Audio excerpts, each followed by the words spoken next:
I'm so fucking depressed. I fucking hate my life. My dad thinks I'm a piece of shit. I've never accomplished anything because he's the fucking CEO of Microsoft and I'm a dumb germ. I can't go out. Yeah, I want friends. I want to be friends with people.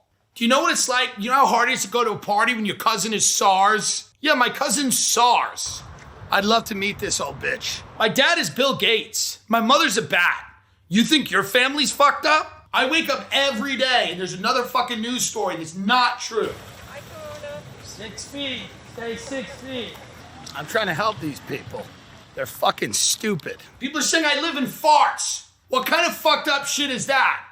Did I live in someone's asshole? Candace Owens doesn't even believe I'm real. Let me catch that bitch. Let me catch that bitch in a Whole Foods. I'll go right up her nose. You will not be able to transmit me to humans, but I have infected you. My dad's always like, yeah, we're gonna give you to every single person. That's what my dad wants to do. He wants to put a little bit of me in a needle and give it to 8 billion people. What do you think that does to my sense of self? I'm fucking real deal. You don't even know how I'm gonna affect you. Nobody knows. I might like your body, I might not.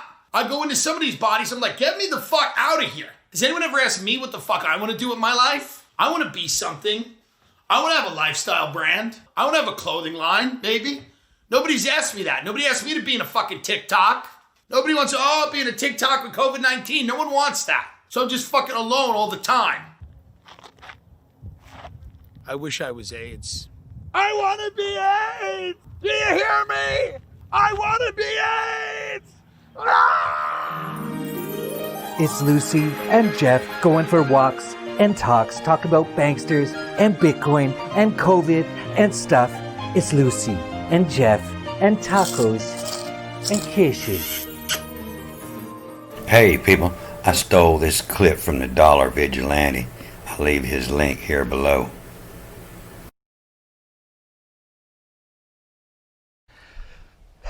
So the CDC has come out now, and you might remember Anthony Fauci. Remember that little Fauci guy? He actually wrote about a month or more ago in the New England Journal of Medicine, pretty well respected with medical people. I think it's all garbage anyway, but he said the death rate for COVID is 0.1%. And that is actually about what they say the flu death rate is. So we've had the entire world turned upside down for something that is no different in terms of deaths or hospitalizations than the flu. And now the CDC has come out and said it's actually a lot lower than that. Now, none of this is on the news, and I'll get into that on why. For anyone who's new, if you know this channel, you know why. The news isn't real information, it's propaganda and sensationalism in order to put everyone into fear. But there's no reason to fear. Well, there's reason to fear a little bit what all these governments are doing, as they're obviously destroying the entire economy. They're destroying millions and millions and millions of people, whether they've lost their jobs, lost their businesses. There should be massive repercussions for what people like Fauci and Nigel Ferguson. Here's a little meme of Nigel Ferguson and all his predictions. That's what a lot of the governments used, both him and Fauci, as their reason for doing all these things. Ferguson for 20 years has been saying every year or two, millions of people are going to die from something. He's obviously insane. And he doesn't even work for the Imperial College anymore, and he's not even a advisor to the UK government anymore after breaking his own lockdown rules.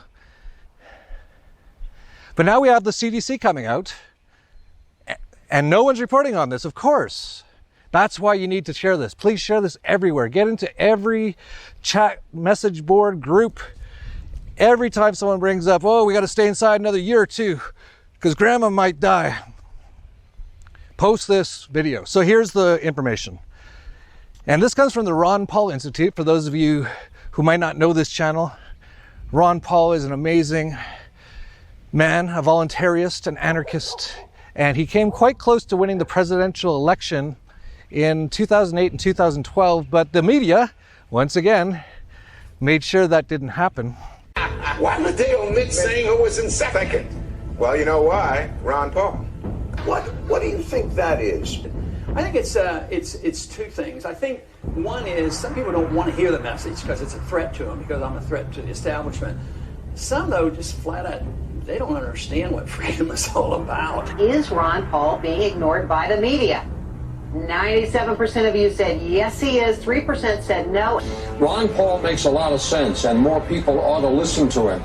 But is there a media bias against him? Just from the media's point of view, isn't he good for the media? It's because he is such an extraordinary candidate that the mainstream media doesn't pay attention. There is one candidate who has been largely ignored by the mainstream media. Shame on us. He deserves more attention from us than he's getting. Congressman, your libertarian views are certainly somewhat unconventional, but they have picked up growing support in this race. I'm fascinated with your word unconventional. Isn't it strange that we can apply that term to freedom and liberty and the Constitution, limited government is a balanced budget? You're proposing this unconventional idea of government. So this is on his website. I'm just going to read a bit of it. The CDC just came out with a report that should be earth-shattering to the narrative of the political class, yet it will go into the thick pile of vital data and information about the virus that is not getting out to the public. For the first time, the CDC has attempted to offer a real estimate of the overall death rate for COVID-19, and under its most likely scenario, the number is 0.26%.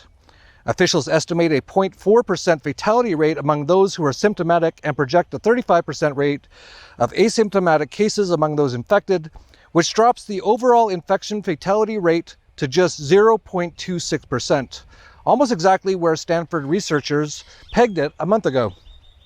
Plus, ultimately, we might find out that the IFR is even lower because numerous studies and hard counts of confined populations have shown a much higher percentage of asymptomatic cases. Simply adjusting for a 50% asymptomatic rate would drop their fatality rate to 0.2%, exactly the rate of fatality Dr. John Ioannidis of Stanford University projected. Given that at least half of the deaths were in nursing homes, a back-of-the-envelope estimate would show that the infection fatality rate for non-nursing home residents would only be 0.1%, or 1 in 1,000. And that includes people of all ages and all health statuses outside of nursing homes, since nearly all of the deaths are those with comorbidities.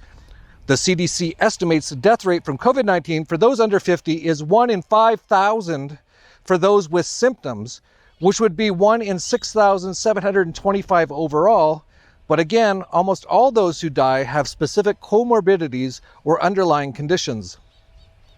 Those without them are more likely to die in a car accident.